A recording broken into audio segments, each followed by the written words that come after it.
Imagine for a moment that you own a vehicle that is a true global citizen. It was engineered in Japan, manufactured in a state-of-the-art facility in America, and sold in every corner of the globe. From the pistons and the bearings to the turbochargers and the seals, the hardware is exactly the same. Now, imagine opening the owner's manual here in the United States. You'll see a very strict, almost panicked recommendation: use 0W-20 only. But if you were to open that exact same manual for the exact same car in Australia, Germany, or Southeast Asia, you would see something completely different. It might say 5W-30, it might even say 10W-30. So, what is going on here? Did the laws of physics change when the car crossed the Pacific Ocean? Did the metal in the engine magically shrink or expand based on the local currency? Or is there something far bigger, something hidden behind a veil of corporate policy and government regulation driving these conflicting recommendations? Today, we are pulling back the curtain on one of the most misunderstood and heated topics in the automotive world.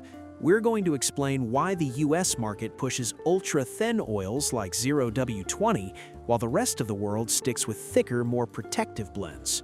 Trust me, once you understand the why behind the oil cap, you will never look at your maintenance schedule the same way again. Insight 1. CAFE and fuel economy pressure. US automakers recommend 0W-20 mainly to meet CAFE fuel economy laws, not because engines need it. Thinner oil slightly improves MPG and helps manufacturers avoid massive fines, even though it often sacrifices long-term protection. Insight 2. Tolerances versus aging engines. New engines have tight tolerances that work well with thin oil. As engines age and clearances grow, 0W-20 struggles to protect, while thicker oils like 5W-30 provide better cushioning and control wear. Insight 3. Oil film strength. 0W-20 flows better when cold, but becomes very thin at operating temperature. 5W-30 stays thicker when hot, maintaining a stronger oil film that prevents metal-to-metal contact under load. Insight 4. EPA certification lock.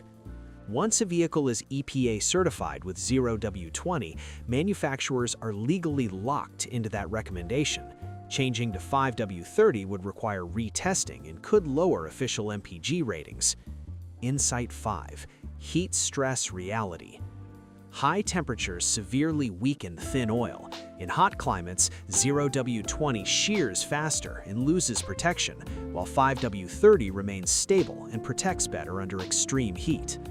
Insight 6. Warranty truth. Under the Magnuson-Moss Warranty Act, manufacturers must prove oil caused a failure to deny warranty. Using high-quality 5W-30 that meets API standards does not automatically void warranty.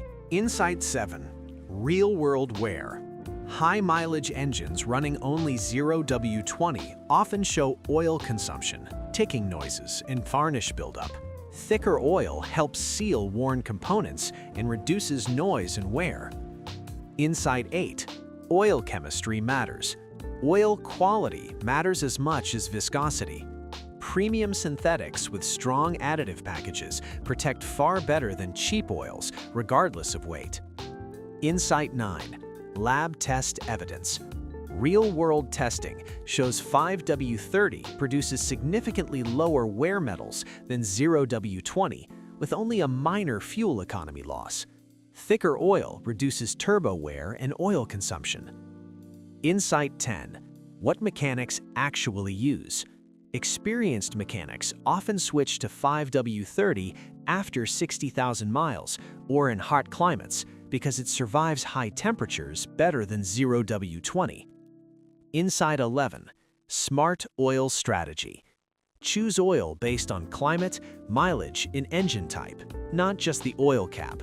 Cold climates, 0W-20. Hot climates, high mileage or turbo engines, 5W-30 or thicker. Always use high-quality full synthetic oil. At the end of the day, the 0W-20 versus 5W-30 debate isn't really a mechanical debate. It's a debate between engineering for longevity and engineering for compliance. Manufacturers are under immense pressure to hit fuel economy targets, and 0W-20 is the tool they use to get there. But as an owner, your priority is making that car last 200,000 miles without an engine rebuild. By understanding why these recommendations differ across the globe, you can make an informed choice that fits your specific climate and driving style. If this breakdown opened your eyes, please hit that like button and subscribe to the channel. We are dedicated to bringing you the truth that manufacturers won't tell you. I want to hear from you in the comments. What oil are you running right now? Have you noticed a difference in switching? Drop your answer below and let's start a conversation. And before you go, don't miss our next video on the reset tricks that fix 95% of car problems for free.